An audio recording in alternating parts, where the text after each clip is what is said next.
भगवान आशुतोष को प्रिय इस सावन मास की एक बार फिर से आप सबको हार्दिक शुभकामनाएं।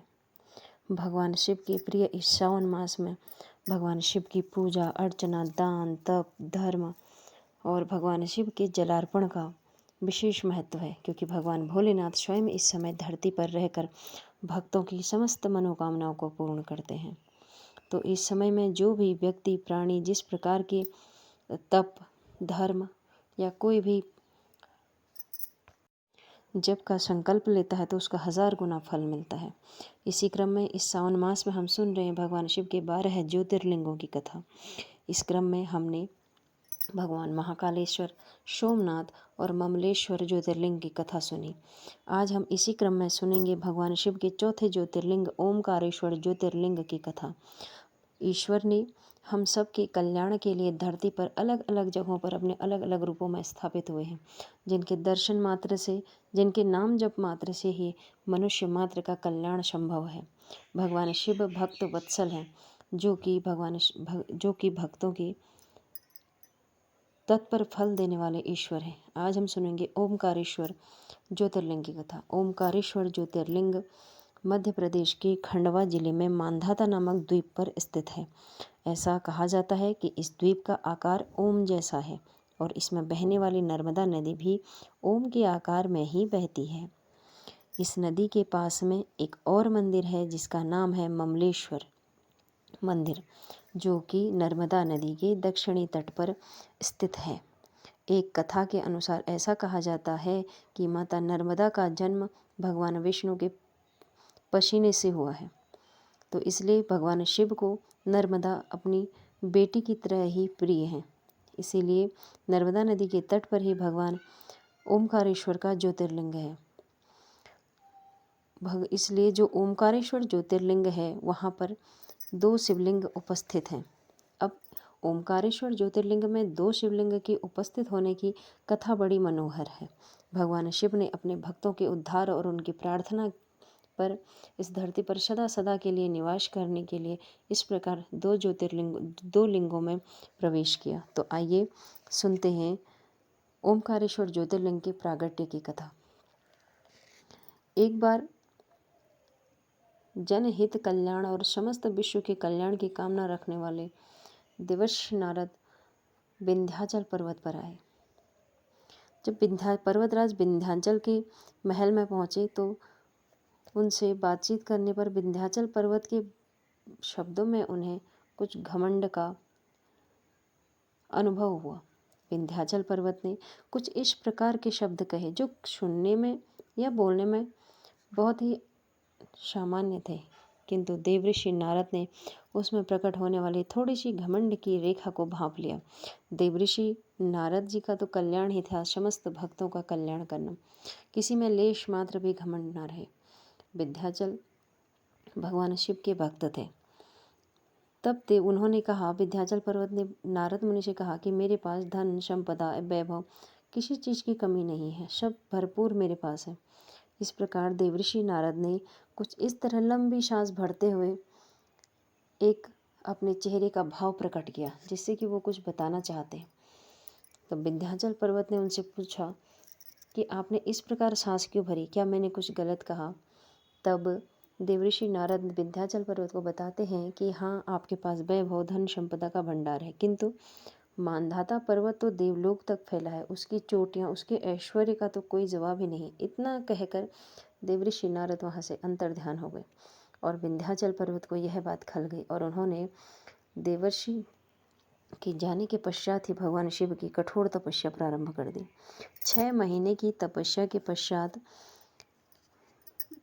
ओम विंध्याचल पर्वत ने, राजा विंध्याचल ने जो शिव का पार्थिव स्थापित किया था, उसकी पूजा अर्चना और तपस्या करी 6 महीने तक, और 6 महीने के पश्चात भगवान शिव ने उनकी तपस्या से प्रसन्न होकर उन्हें दर्शन दिए।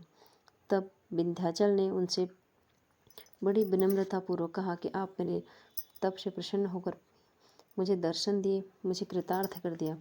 हे प्रभु, आप मुझे ऐसा वर दीजिए कि मैं अपने बुद्धि और विवेक से जो चाहूँ वो प्राप्त कर सकूँ और आप मुझे अंत में मोक्ष की प्राप्ति करें। ऐसा कहकर भगवान शिव ने उन्हें तथास्तु कहा। तभी वहाँ पर और ऋषि मुनिगण आ गए और उन्होंने भगवान शिव से प्रार्थना करी कि वे मनुष्य मात्र के कल्याण के लिए सदैव सदैव के लिए यहीं पर ही उपस्थित हो जाएं, जिससे आपके दर्शन मात्र, पूजा इत्यादि से मानव जाति का कल्याण हो सके।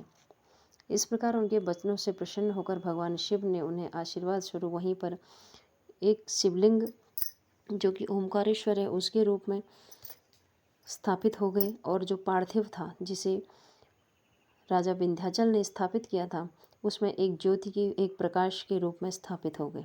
जो भगवान शिव का जो ज्योतिर्लिंग है जिसमें भगवान स्वयं प्रकट हुए वह है ओमकारेश्वर, और जिसमें राजा विंध्याचल ने भगवान शिव की उपासना की थी उसे ममलेश्वर के रूप में पूजा जाता है। इस प्रकार ओमकारेश्वर ज्योतिर्लिंग 2 ज्योतिर्लिंगों के रूप में विराजमान है, किंतु इनकी गिनती एक ही ज्योतिर्लिंग के रूप में होती है और दोनों की दर्शन करना अनिवार्य है।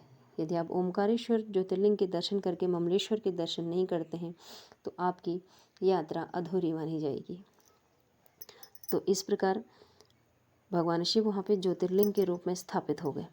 एक कथा यह भी आती है कि भगवान श्री राम के पूर्वज राजा मांधाता ने यहाँ पर इसी पर्वत पर भगवान शिव की तपस्या की थी। उनकी तपस्या से प्रसन्न होकर भगवान शिव ने उन्हें दर्शन दिए तथा राजा मांधाता ने उनसे प्रार्थना करी कि वे यहीं पर विराजमान हो जाएं। इस प्रकार भगवान शिव वहाँ पे एक ज्योतिर्लिंग के रूप में स्थापित हो गए।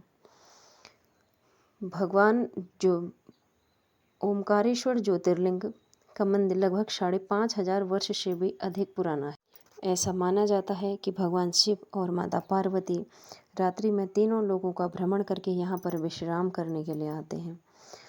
यहाँ पर नर्मदा नदी 2 धाराओं में विभक्त हो जाती है। ऐसा माना जाता है कि यहाँ पर 33 करोड़ देवी देवता निवास करते हैं।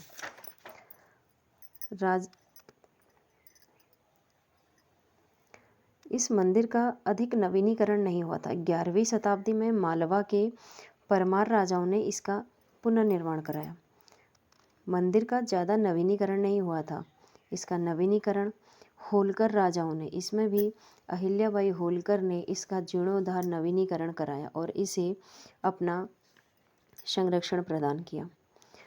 इसे भी मुगल शासकों द्वारा लूटा गया और बार बार आक्रमण किए गए। यह उस समय में चौहान राजाओं के संरक्षण में था, तो इस पर मुगल शासकों के आक्रमण का ज़्यादा नुकसान नहीं हुआ। इस मंदिर में अन्नपूर्णा, भगवान श्री कृष्ण और पंचमुखी गणेश जी विद्यमान है। इस प्रकार इसके चारों ओर अनेक देवी देवताओं के विग्रह उपस्थित हैं। इसमें भगवान शनि, भैरव, पंचमुखी गणेश, श्री कृष्ण इत्यादि आदि। यह 5 मंजिला मंदिर है जिसमें सभी देवी देवताओं के इस प्रकार मंदिर बने हुए हैं। इसमें ओम के आकार में चारों ओर मंदिर बने हुए हैं। इस प्रकार मंदिर की परिक्रमा करना मतलब ओमकार की परिक्रमा करना है। इस परिक्रमा का भी विशेष महत्व व फल मिलता है। भगवान शिव अपने भक्तों के उद्धार तथा तत्पर फल देने वाले देव हैं, जो कि भक्तों के भाव तथा तनिक एक जलार्पण से ही प्रसन्न हो जाते हैं। इस श्रावण मास में भगवान शिव की पूजा आराधना का विशेष महत्व है। भगवान शिव, माता पार्वती और गणेश जी के साथ भी यहाँ पर विद्यमान हैं। इस मंदिर के परिसर में 40 स्तंभ स्थापित हैं, जिन पर जो कि नागर शैली में इस मंदिर की रचना की गई है। इस मंदिर में जाने वाले श्रद्धालु भगवान ममलेश्वर, जो कि दक्षिणी तट पर स्थित है मंदिर, और ओमकारेश्वर ज्योतिर्लिंग की समान रूप से पूजा आराधना करते हैं।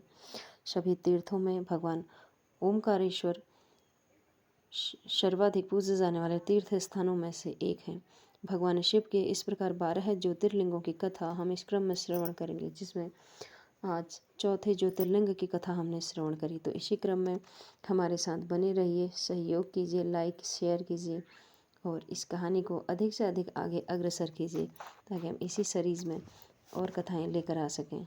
जल्द ही भगवान श्री कृष्ण के जन्मोत्सव में भागवत से प्रेरित होकर हम भागवत की कथाओं का इस प्रकार से लेकर प्रस्तुत होंगे। तो भगवान शिव को जलार्पण कीजिए, जलाभिषेक कीजिए, दुग्ध अभिषेक कीजिए। इस श्रावण मास में भगवान शिव की पूजा अर्चना कीजिए, समय व्यर्थ ना गवाइए। भगवान ओम नमः शिवाय का मंत्र जाप कीजिए। अपने समस्त परिवार के साथ हो सके तो 12 ज्योतिर्लिंगों के दर्शन कीजिए। कथा श्रवण कीजिए, क्योंकि कथा श्रवण का भी उतना ही फल मिलता है जितना इनके दर्शन का। राधे राधे। हरे कृष्णा।